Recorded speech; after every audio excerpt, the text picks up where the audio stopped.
And welcome to this edition of the Biker Angle. It is 10/19 of 2018. Appreciate you all joining me this morning. Hope you got that cup of coffee going. Or in Canada, hope you got that coffee going with the little 420 in that sucker. You guys done went freaking legal up there. Man, I love our Canadian neighbors now. Jesus.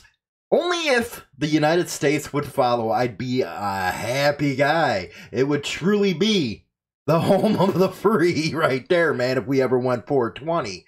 So what we're going to do today is we're going to get into the news, and then we're going to go ahead and get into the debate questions and the message to my haters. So first up, we have up in Canadian territory, if you will, our guys up north. And this is one thing that I've always wanted to ask our Canadian friends up north. Man, your prison system's something else, man. You can request leave of absences, all that shit from behind bars. But one thing I do not get is this dude right here. Now, this guy used to be a former ranking Hells Angel. He was sentenced to life behind bars in the 1997 killing of a prison guard.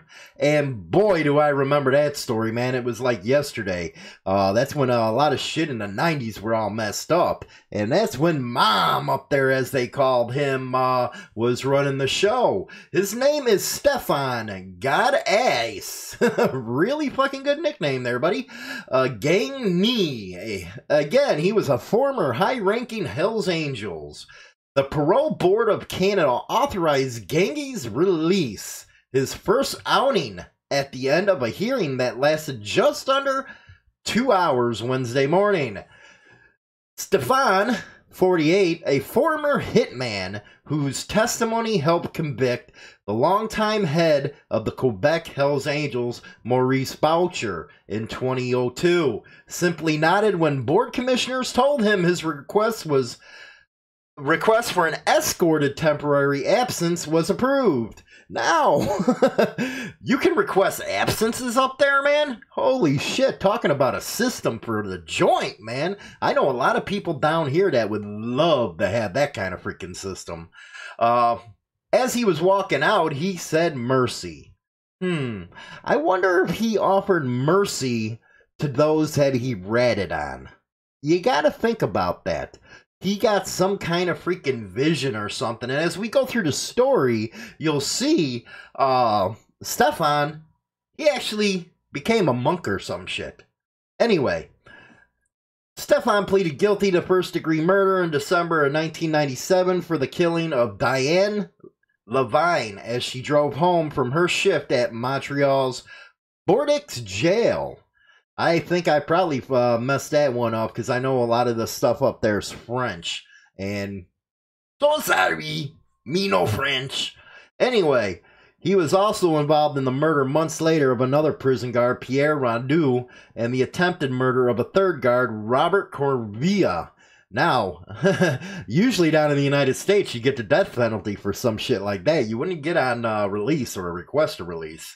Anyway, in exchange, prosecutors agreed to charge Stefan with a single count of first-degree murder after he agreed to testify against Boucher, figuring him as the man who ordered the killings, testimony that was instrumental in putting the crime boss behind bars. I wonder if freaking Ma Boucher, or Boucher, or however the hell you say his last name, will be able to request to leave. Anyway, Julian Scher, an investigative journalist and author of several books on organized crime and the Hells Angels, said in an interview with CBC News that Stefan was the ultimate snitch, the ultimate traitor, but also the ultimate assassin. Well, I don't think the two and two go together, really. You know, that's just my opinion. Anyway, through not actually eligible for parole until 2023, Stefan applied for early parole and was granted a hearing in 2016. At that initial hearing, Stefan recognized the harm he did as a drug dealer and assassin, apologizing to the two daughters of the prison guard he killed. Yeah, I don't think, that's whatever. Yeah, we're going to keep on going. But it wasn't enough to gain his release. Board members at the time challenged his motives, telling him he sounded self-centered. A Buddhist monk taught him how to meditate. So, everybody out there in the Canadian prison systems, you want early parole? Learn to meditate with a Buddhist monk. Anyway, at a Wednesday's hearing, the parole board granted and heard, after hearing Stefan had gained self-awareness. Sorry for going back and forth, but the way the Canadians' English is and the way our English is, it's totally, you gotta navigate that shit. Anyway, recognizing past errors and acknowledging he is not immune to making others, whatever the hell that meant. He told the board he had learned to meditate again from a Buddhist monk while in prison. Quote, "I don't use violence to solve my problems." He said when asked about his risk factors, "I now know how to manage my emotions. Meditation helps me a lot." Oh my God. Anyway, the parole board heard that he takes part in group activities and AA meetings, quitting smoking even before tobacco was prohibited in prison, working out regularly and abstaining from alcohol and drugs. Stefan has worked in the kitchen of the institution where he's being held since July. His caseworker noted, calling him, quote, "a devoted worker." What the hell else you got to do behind freaking bars? Who is helpful and shows initiative, qualities that will one day help him find a job on the outside. Stefan said he is well aware of his safety and the safety of those around him is at risk because he is a known informant. Quote, "When I'm in the gym and someone arrives after being transferred from another institution, I watch out for myself." End quote, he told the board. He said of the 21 years he served in prison, he spent a total of 54 months in isolation for his own safety. Well, that's because you're a rat, dude. Anyway, I've lived through all that and fought to stay alive, he said. I'm done with criminality. Well, I guess that's what you can do, and, you know, to get out of freaking prison in Canada, you know, you can rat, get your time freaking served, let it run concurrently, and then, before your parole date, you can even request a leave of absence. You gotta love the system up there, man. Come on, man, where the hell is the United States on this kind of prison reform? Anyway, we're going to go to a video right now that has to do with, in my opinion, the mainstream media. You gotta love these idiots, man.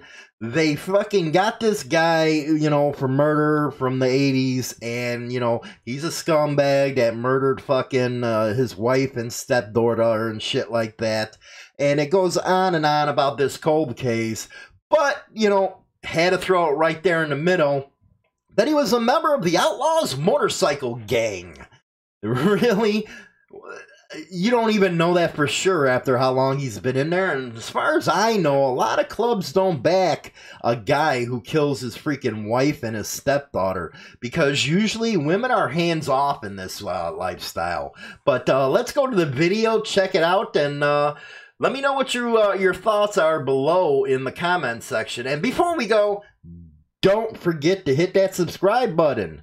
But let's go to the video. For 3 decades, loved ones of Bryce Tompkins were convinced his killer would never be found. I truly never thought it would be solved. I thought it would be a cold case. Until today, state police and the Lawrence County DA announced Regis Brown, who is already serving a life sentence for killing his wife and stepdaughter, has been charged in this case. He described where the killing occurred, the motive for it, the disposal of the body, and the subsequent bearing of the .38 caliber pistol. Trooper Joe Vassetti has spent the last 10 years investigating the Tompkins murder and had interviewed Brown a number of times but couldn't get him to admit anything. But then last March, after being arrested for the murders of his family members in Erie County, the suspect confessed. He knew that we knew he did these crimes, and he pretty much is cooperating. Troopers tell me Brown, who's a member of the Outlaws motorcycle gang, has been in and out of prison most of his life and has a very violent past. He's either been arrested for or confessed to or is a strong suspect in 8 homicides right now. Troopers say Tompkins saw Brown and another man breaking into a home in Newcastle in late December 1988. They confronted him a few days later and shot him execution style. My sister never was able to get past my dad passing, and luckily for her, she would contact the police officers and ask if there were any updates. Ironically, Stacy says her sister died 2 years ago, never able to see this day. For now, Brown, who's 59, will be brought back to Lawrence County to appear in court. Troopers say the other suspect, Paul Ayersman, died 2 years ago without ever being charged. In Newcastle, Jerry Ricciuti, WKBN 27 First News. So you see how they threw that in there? It was just that one line, you know, to make the freaking headlines up. You know, that's the way the media does shit like that. They're always out for that readership. It don't matter the facts of the case or any of that shit as long as they can sell some newspapers. So putting that outlaw motorcycle gang line in there, you know, it catches the attention of all the biker news sites. It catches the attention of the biker community. Because if you know it or not, the biker community holds a lot of sway in the media. It helps sell a lot of papers. This is the reason why Sons of Anarchy and this Mayans is so damn popular out there, because they target that niche, as we call it in this business. So you get a hold of a good percentage of that niche and you're selling ads like it ain't tomorrow. So let's go on to the great debate questions, and then we'll get to my message to the haters. First one comes from Robbo, and I really like Robbo, man. Old school scooter tramp, and I just love his stories. I love how he got into the club scene. If you haven't seen that, then, you know, look at a video or two, this past video tour or so, wherever the hell it is, and you'll see a great comment from him. I think I actually pinned the comment where he gives the story of how he started out in the whole 9 yards. But let's go to Robbo's comment today. And this is actually not a great debate question. This is just something that, you know what, makes a hell of a lot of freaking sense. And it's a reply to a message from that troll, as I call him. He's either a freaking Leo or he's one of freaking Lollipop Boys, man. You know, circle jerk. You know, fucking jacknut. Anyway, Robbo says, James, this guy Robert Miller, that's the troll I was just talking about, has really gotten under my skin, and I don't know why. But here's a question to him, and it's a real-world situation. And that's why I really did put this question up, because he makes a lot of freaking sense right here. Would you accept help from a club if you were broken down, say, in outer bumfuck Nevada? Remember, we are your only salvation. What is your answer? Actually, this question applies to anyone who thinks we're scum. What choice would you people make? Us or a stranger who is looking for fresh blood to sustain his hobby? And no, the dude is not a doctor. At least you know us, because you've complained about us. Choose carefully. Now, he makes a hell of a freaking point. And I think civilians would really choose a club member because at least they know us. They know our type of freaking, and I'm not talking myself, I'm talking about the community as a whole, but at least they know the type of what a biker is, you know. Or you can choose some Jeffrey Dahmer fuck that you don't know, you know, might look like all innocent with bow ties and shit, but as soon as you get in the truck or some shit like that, he cuts your ass up. So, Robbo makes a damn good point to you, troll. Robert Miller. Which one would you choose? Which one do you think is the law-abiding citizen, as you always claim and are on this channel bitching about? Which one? You got a 50-50 chance of getting whacked up. Which way are you going to choose? Great statement there, Robbo. And it's something that everybody might want to think about when they're out there freaking bashing on club guys. Next question we got. Topic for the debate discussion. Patreon. What happened to working for what you want and not just asking people to support your dreams? Not you in particular. He's talking about Insane Throttle, and the guy who wrote this, he's a real good follower of this channel. And, well, I'll get to that in a second. But these fucking millennials who think everything should be handed to them. They want to go sailing or camping and want you and I to support it. You and I, along with many others in our age group, have busted our ass all our lives just to take the wife and kids to a fucking movie or McDonald's. I just don't get it. Now, excellent stuff there. Excellent stuff. For those that don't know what Patreon is a social grouping type of page where you can give rewards and shit like that, or memberships to be a part of the page, if you will. And a lot of people abuse it with the YouTube channels and other platforms, if you will. Basically, it's used as a business tool. And they really do abuse this shit, because you'll have a lot of people that start their videos and shit, become a part of our, Patreon page, and they're begging you for money. A lot of these guys make their living off of Patreon, and you're right. You really are, and this is going out to the guy who wrote this, that a lot of these guys take the money and they don't put it towards the business to give you better content. Instead, they go out, take trips, and claim they're using it for videos and shit like that, for content to give to you guys. But, yeah, Insane Throttle has one, but we really don't promote this shit. We really appreciate those that do join it, but we're not going to be out there harping on you for it. One thing that a lot of the YouTuber creators or other content creators on, say, Facebook Live won't tell you is how the money's actually really freaking made. Yeah, that kind of Patreon stuff can make you a lot of money.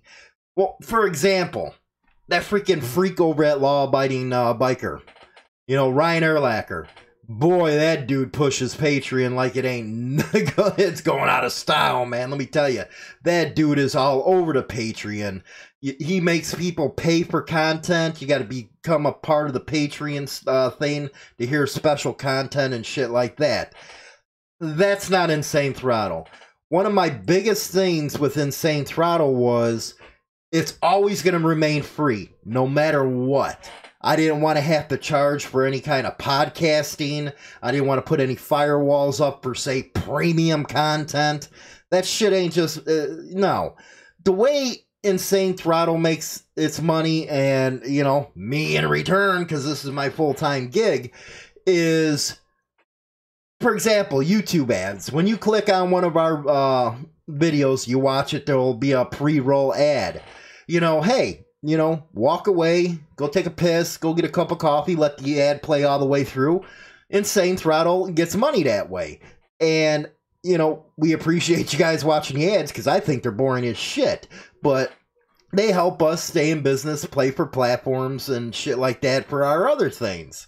So that's one way we make money at Insane Throttle. The other is through affiliate marketing. That's like if you go to HarleyLiberty.com, you'll see those ads on the right side. People click on them. We make our money that way. So that's how we keep it free on Insane Throttle, and that's what I'll always do. And of course, again, I make money through, the books I write, like New Age Biking and Brotherhood is at its third printing now, which I'm loving it. Let me tell you, the Motorcycle Madhouse pot's starting to grow, because I'm real excited about getting that 5 days a week. I want to do that in the afternoon, because Biker Angle is in the morning, usually around 8 o'clock. I try posting the videos.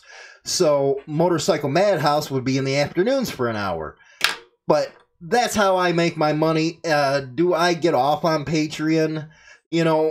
It's great to have the, the page where people say, like you enough where they'll become a member of that page.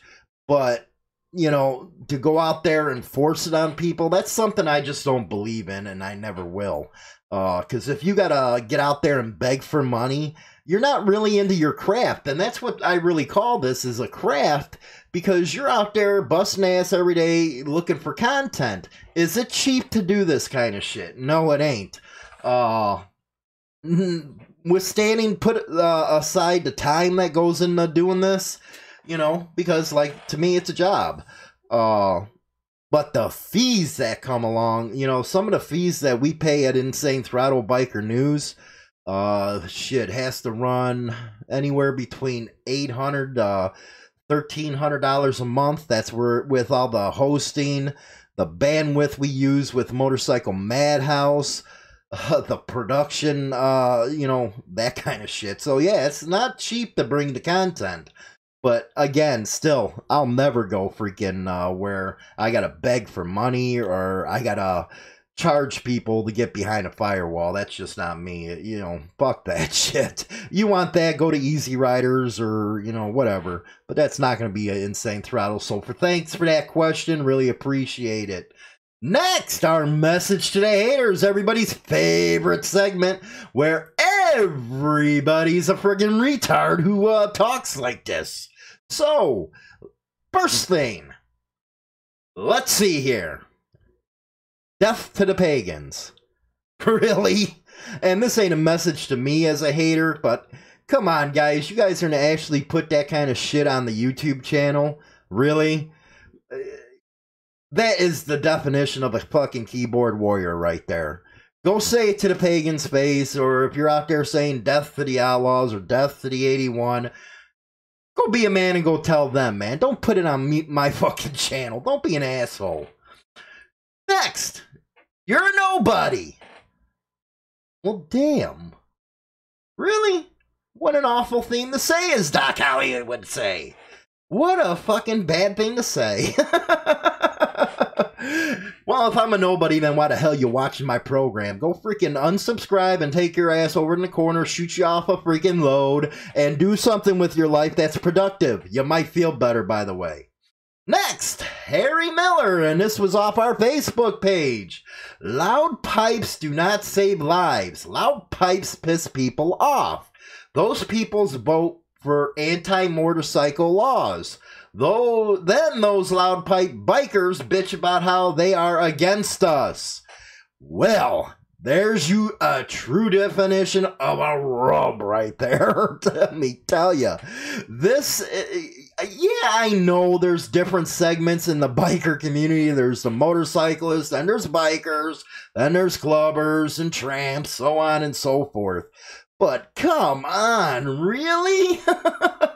You actually believe this, Harry? You really do? Come on, man. Is it that you want attention or something because you want to see all the replies you're going to get? You want to start some bullshit? You want to troll, whatever? You a cop? Who fucking knows? But, you know, really, give me a freaking break with that. Come on, man. Use some common sense. Don't come on an Insane Throttle's page and put some shit like that, knowing that our main freaking core membership is hardcore tramps, bikers, and freaking clubbers. You're just looking for attention, man. Go home, talk to your mommy. Maybe she'll give you some, man, because you a freaking freak, dude, to talk like that. Anyway, I really hope you enjoyed today's show and got some good news out there. The new age of biking and Brotherhood will be available for author signing. I will get them out. I got the shipment coming in finally where I can ship out my own copies to those who want to buy them signed and all that good shit. That will be coming, I believe, the second week of November. And there'll be more information on that on HarleyLiberty.com. Also, November 1st, the book everybody's been waiting for and bugging the shit out of me about. Iron Order, the year that changed the club scene.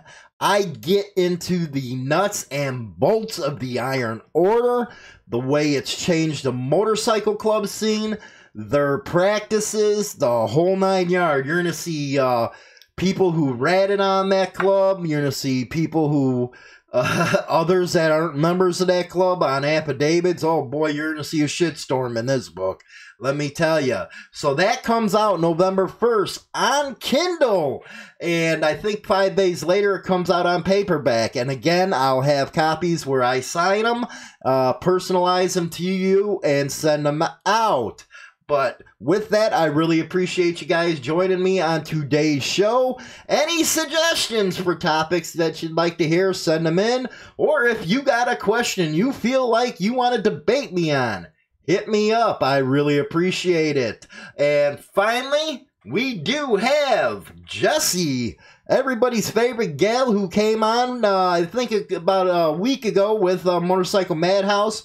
And she works with that Kinfolk Cruise Through Busters page. She is breaking a story where they got the actual footage of a shooting going on. You'll be able to see that here on the Biker Angle as well. So you guys take care, and I'll talk to you tomorrow.